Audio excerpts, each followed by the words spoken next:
Tesla's global supercharging network is the largest fast-charging network in North America, and it's often cited as the EV maker's biggest competitive advantage. Tesla's Supercharger network, in part because they could design all the parts of it, is the gold standard in reliability, in availability, and in seamlessness for EV charging. In the fast charging market, it's just Tesla kind of leading the way by almost a 60% market share. But at the end of April, Elon Musk let go of Tesla's entire supercharging team, laying off about 500 people, including top executives. Now its future is in question. This decision has rocked the foundation of what everybody believes about EV charging. It's baffling because they do have such a lead and such a head start and such a easy way to deploy and the satisfaction behind the user experience. To have the rug pulled out from under this, it is really confusing.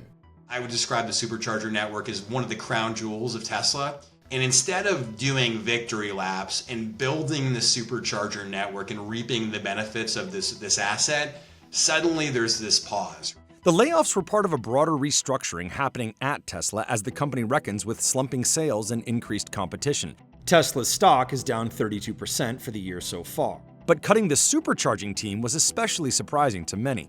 The supercharging network was critical in driving the adoption of EVs. Tesla's now former senior director of EV charging, Rebecca Tanucci, spoke about the success of the network at last year's Investor Day. At Tesla Charging, we have understood since day one that a great charging experience is the linchpin to electric vehicle adoption. We've spent 10 years building charging infrastructure when basically no one else in the industry would do it. Those 10 years have afforded us the opportunity to get pretty good at charging. When we're talking about electric cars, what we're asking the public to buy into isn't really a new car, it is a new fuel source. Tesla was the gold standard in making that simple, and they still are, arguably. And so to see that their ecosystem is being somewhat dismantled, it begs to question, what is the next step for Tesla as a company? In the US, Tesla's market share and growth are greater than all other networks combined, accounting for 58% of all DC fast chargers deployed last year. They also just recently announced that they're opening up their charging network to other vehicle manufacturers. Ford owners will be granted access to thousands of Tesla Superchargers across the United States and Canada. General Motors EVs will have access to about 12,000 Tesla Superchargers. Yet another automaker saying, you know what, let's just go with Tesla. Tesla's charging port, the North American Charging Standard, or NACS, is now even becoming the standard in North America on all EVs, so that Ford, GM, and others can more easily integrate into the supercharging network. The whole intent of the industry switching to this connector type was for the growth and opportunity of what it would mean for standardization around their plug. That raises a lot of questions for consumer confidence as well as industry confidence. Analysts believe Tesla's charging business was set to become a major profit driver for the company. It is estimated that global public charging revenue will rise to $127 billion by 2030, with Tesla thought to own $7.4 billion of that. Elon Musk said Tesla still plans to grow the supercharger network, just at a slower pace. You can't have Tesla, the auto brand, without Tesla, the Supercharger network. Permanently stopping the growth of the Supercharger network is suicide for the car business. They go hand in hand, in my opinion.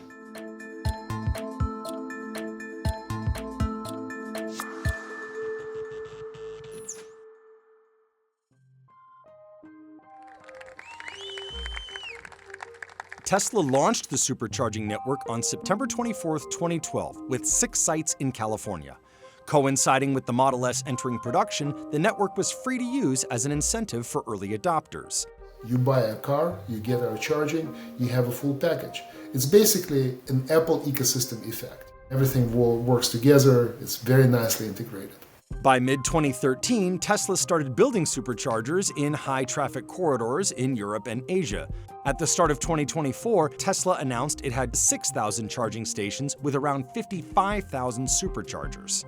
Alongside its superchargers, Tesla has widely deployed around 40,000 destination chargers, lower power plugs installed at hotels, apartments, and other spaces where people park for longer periods of time. That type of infrastructure is not terribly expensive. The majority of Tesla's charging network infrastructure features its V3 Superchargers, which were introduced in 2019 and provide up to 250 kilowatts. It recently started rolling out its V4 Superchargers, which are capable of delivering even more power, in Europe last year and has brought a handful online in the US this year. It designed the cars and the software that they ran on, but it also designed the superchargers and the software that ran them. And those two sets of software talked very closely to each other. This vertical integration has allowed Tesla to create a seamless end-to-end user experience when owners charge their cars. I solely rely on Tesla supercharging stations, and I have used multiple third-party companies such as Electrify America, EVgo, ChargePoint, and they just do not compare to Tesla supercharging network. No, I feel sorry for people that don't drive a Tesla that have an electric car, because Tesla does maintain their facilities beautifully. There's nothing else like it. Right here in Santa Monica, we've got a restroom and a place where you can get food. They attracted customers with these sexy looking cars, but the repeat buyers and the cult-like following, that's a result of the Tesla experience. And a lot of the Tesla experience has to do with the supercharger network, just the ubiquity of it and the reliability of it. For other charging providers, emulating this experience is difficult since they're having to design for multiple car models with varying software and charging protocols. With Electrify America and with all the other networks to a greater or lesser extent, there is a certain amount of discontent among EV drivers about reliability. So there's a lot more software now that's being added in to diagnose problems to let them know what's going on. With Tesla, it'll tell you how many stalls there are, how many are in use, whereas I've used Electrify America, I'll open up the app and it says that it is available, and I'll pull up and someone's in there. The stall may actually be out of service, not even functional. Tesla also built in other benefits to its system, such as battery preconditioning and congestion awareness. Other electric vehicle manufacturers, well, some of them have vehicle side data. Other infrastructure providers have site data. But at Tesla, we have both. And perhaps most important, scale. Other charging networks, they would have a maximum of 4 charging ports at a site. Tesla, it's between 8 to 10 ports per site on an average. Musk said that expansion of existing locations will remain a priority. Tesla installed around 12,000 chargers a year for the last few years globally. So when it comes to figuring out where to put the infrastructure, Tesla does it better than anybody else. They know everything about their customers. They know everything about their chargers. That gives them laser-like focus on figuring out where does it make sense for them to put their infrastructure. So why did Tesla gut the Supercharger team then? Perhaps it just didn't make sense financially for the company. In the early days, Tesla's supercharging network was predicted to lose money. The construction and maintenance of EV charging stations can be expensive, with prices varying widely depending on the type of charging and power infrastructure being built. Installing EV charging is really expensive today. We're not at mass market yet. In terms of costs, we're still seeing around $250K being the benchmark. For high-power charging, actually, the main cost, believe it or not, is not the charger itself. The main cost is what you need to bring from the grid. You have to do site prep, you have to trench power lines, and more importantly, the electric utility either has to have high voltage power near the site or they have to bring it in. However, Tesla did say that it has managed to cut its costs considerably. We have the industry's lowest deployment costs. Our costs are often 20%, if not 70% lower than alternatives. While it hasn't publicly disclosed supercharger construction costs, government funding through the National Electric Vehicle Infrastructure Formula program has provided a window onto Tesla's costs compared to its competitors. Tesla is really bidding 50% lower than any other network out there for NEVI funding, which is why they've got the most amount of funding to date. For supercharging, Tesla uses dynamic pricing that factors in the electricity costs, charging power output, and peak or off-peak hours. Musk has indicated Tesla aims for about 30% gross margin, or around 10% profitability on its superchargers. Tesla doesn't break out revenue from its charging business, bundling it in its services and other business. But it has called it out in recent earnings statements, saying pay-per-use supercharging remains profitable and that it was part of 2023's biggest profit generators, helping contribute to the nearly $500 million in gross profit for the segment. In the US, charging infrastructure is getting a boost from federal funding, which Tesla has been aggressively pursuing. They've got around $12 million in NEVI funding so far for around 30 sites in comparison to a lot of the others, so they've got the most amount of NEVI funding. The Biden administration's charging and fueling infrastructure and the National Electric Vehicle Infrastructure Formula programs are part of President Biden's goal of growing the national charging network to 500,000 stations by 2030. So far, states have allocated $1.5 billion in funding for 2022 and 2023 to support the construction of chargers, with an additional $885 million for 2024. Government funding in the infrastructure bill has spurred a lot of work around creating electric vehicle charging infrastructure. But given how long ago it was announced, it has taken a while simply due to process. In addition to supporting the development of charging infrastructure, the programs also hope to address some of the pain points common today. We're seeing standardization for uptime requirements, requiring 97% uptime on all federally funded chargers, also requiring payment systems to be installed on these chargers directly. It's trying to push towards having a more seamless charging experience for all EV drivers in the US today.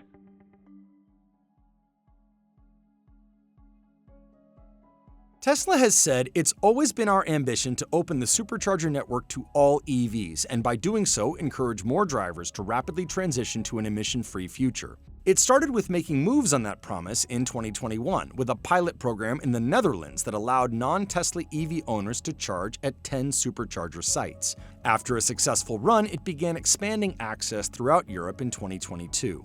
In the States, as President Biden announced new standards for EV charging funded by the Bipartisan Infrastructure Law, it was revealed that Tesla would be opening part of its network. The move would grant Tesla access to federal funds as part of the effort to build out a nationwide charging network. Tesla, if they had to go after NEVI funding, they would have to allow more vehicles to charge at these chargers.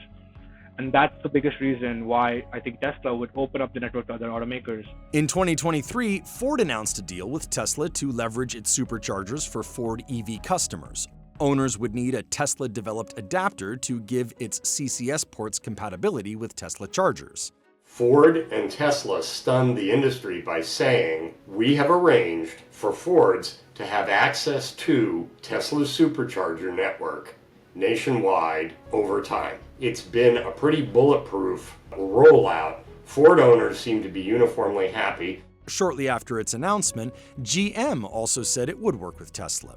CEO Mary Barra said it will save the company $400 million of a planned investment in building out EV charging in the US and Canada. Every other maker has pretty much said, yes, we will give our folks access to the Tesla network. As other EV owners have started using the Supercharger network, it has presented some challenges. Regrettably, they have to park crosswise in two spaces because Tesla designed all of the superchargers that are out there now with cables that are just long enough to reach the left rear corner of a Tesla. The new Tesla Superchargers that are rolling out will have longer cables. There have been complaints about lines at Tesla stations. With access being granted to more EVs, congestion at charging sites is a growing concern. It's going to be interesting to see how Tesla owners handle a fairly large influx, and Tesla's managing it. They're rolling out each car company at a time. In the US, every automaker besides Tesla has been using the CCS connector, meaning anyone using Tesla's network will need an adapter, but that is quickly changing. SAE International, an association that sets technical standards for aircraft and vehicles, worked with Tesla to standardize NACS, now named the J3400 standard. Ford was the first to adopt Tesla's connector, with GM signing on in June 2023. We plan to adopt the North American charging standard, and we're working really hard that our first vehicle will come in 2025. Almost every other automaker has agreed to adopt NACS in its vehicles either this year or in 2025. The convergence of everybody on a single standard in the US is a hugely positive thing, that it will accelerate adoption of electric vehicles. When you combine the NACS plug with opening up their chargers to everybody else, I think that's just it's a massive win for Tesla, for sure, But I think for the consumer and for the marketplace, I think it's a massive win for everybody else as well. In October 2023, BP announced it had ordered $100 million of Tesla's ultra-fast chargers. It's the first time Tesla's chargers will be deployed by an independent EV charging network and will be installed at key BP, Emeco, AMPM, Thornton's Travel Centers of America, and other charging locations.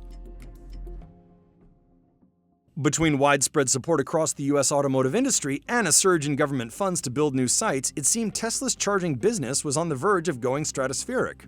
But then everything came crashing down. Elon Musk has surprised markets and the auto industry by scrapping the unit responsible for Tesla's charging network. In an email announcing the layoffs, Elon Musk said, "We will continue to build out some new supercharger locations where critical and finish those currently under construction."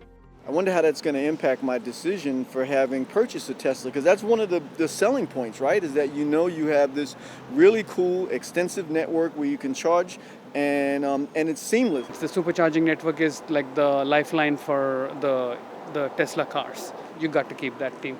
The ideal is that there will be more charging stations. I've been on the fence about whether or not I'll get another Tesla, but that honestly pushes me over the edge. This is taking the place of gas stations, and you need a whole lot more. You can make so many billions of dollars. This is not the time to lay them off. Stop playing around. I think it's time to Elon to take a break. For employees and contractors working with Tesla, the news was sudden and unexpected. My business partner, he was driving to a Tesla Supercharger site that we're doing right now, and he got a call from our construction lead at Tesla telling him to turn around. His entire division had been laid off, and Mark should go home and go pencil down on the project until we find out what's going on. Andres Pinter owns a residential and commercial charging installation business and has worked with Tesla on several installation projects in Texas. We contacted everybody that we know at Tesla. Every single one of those emails bounced. We have a number of open purchase orders of jobs we're working on for Tesla. I think they'll complete those jobs. And quite frankly, it's a liability for the company to have open permits, open construction sites. It's sloppy. They're not going to do that. Without an internal team, some predict Tesla will outsource development of new sites. We would love to take on the responsibility of building that supercharger network for Tesla. I think there's a lot of contractors that are probably have ambition and ability to do it. Tesla reportedly left its supercharger maintenance team intact and says it will support existing sites. Maintaining the supercharger network looks easy, but there's a lot of people involved and a lot of resources. Tesla's got it down to a science. I think that the suppliers they work with on the maintenance and particularly the software that they employ is key to maximizing the uptime. If Tesla's going to maintain the existing supercharger network with a team of whatever size that might be, that will give drivers, I think, confidence. But we're going to be selling millions of more EVs down the road. So that then asks, how well will this existing network stand up to that additional use by more brands from other automakers? I do a lot of driving, so I've been to a lot of supercharger stations. There's a lot of chargers that don't work. So they got to get their customer service down. The response is terrible. It's just like a run around in circles. I just stopped trying to contact them. It's just a waste of time. Now we're potentially adding charging being a problem and congestion and people having to wait. I don't know, man. Like me personally, I just go get a Mercedes. It's already strained in certain urban areas such as New York, Los Angeles, San Francisco. To now know that that expansion is going to be really halted, it then leans on third-party charging networks. It's too early to tell what the full impact of Tesla's decision will be, but some believe it will place more responsibility on an industry not ready to take on the mantle of the supercharger network. Without having the brain trust at Tesla that's been rolling that out and making it possible, we are going to then rely on industry to pick up the slack. One of the biggest hurdles the industry faces is infrastructure policy. Tesla's policy team worked hand in hand with its charging team in the deployment of the supercharging network. The policy team was able to navigate a lot of what are typical red tape problems as it relates to infrastructure rollout that third-party networks still battle on a regular basis. Tesla's team had become very, very savvy in how to navigate that on a federal and state level, but to blow up their own closed ecosystem that was working so elegantly is baffling. Tesla does have growing competition in the charging space. While it enjoyed dominance in its home market, it is a smaller player in Europe and China. And there are companies with the ambition to catch up and exceed the Tesla Supercharger network. There's Iona, the joint venture between GM, Hyundai, and a number of other auto OEMs. Mercedes is a deep-pocketed competitor that's building their own supercharger network. Rivian's building their own supercharger network. Last summer, several legacy automakers joined together to form a new joint venture to create a network of 30,000 plus chargers in North America, with the first stations expected to open this summer. And in 2019, Shell acquired LA-based charging company Greenlots and has started installing chargers at its gas stations as part of the Shell Recharge network. In the UK, it is converting a gas station to a full EV charging one. So oil and gas and retail is the next biggest growth sector that we're seeing today, with Shell, BP, Circle K, 7-Eleven all trying to enter the space, not just to make money off EV charging, but really trying to make the money off the dwell times. An EV driver is likely going to dwell there for longer than they will in a gas station. The smart charging providers will see that there's going to be a way to squeeze a lot more money out of the wallet of their travelers.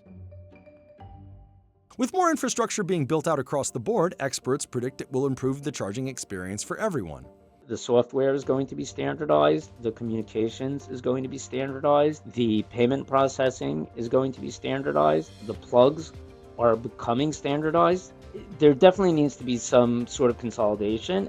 And only time will tell whether Musk's radical change in supercharging strategy is the right one for Tesla. In my opinion, Mr. Musk is playing three-dimensional chess, and he just made a move that none of us comprehend yet. Some will interpret it as a brilliant move, some will interpret it as a bonehead move, and only time will tell. We have really relied on Tesla's leadership here in North America, and I think to all of a sudden have that seemingly halted, that brings into question where do we go from here and who will step up the way that Tesla has.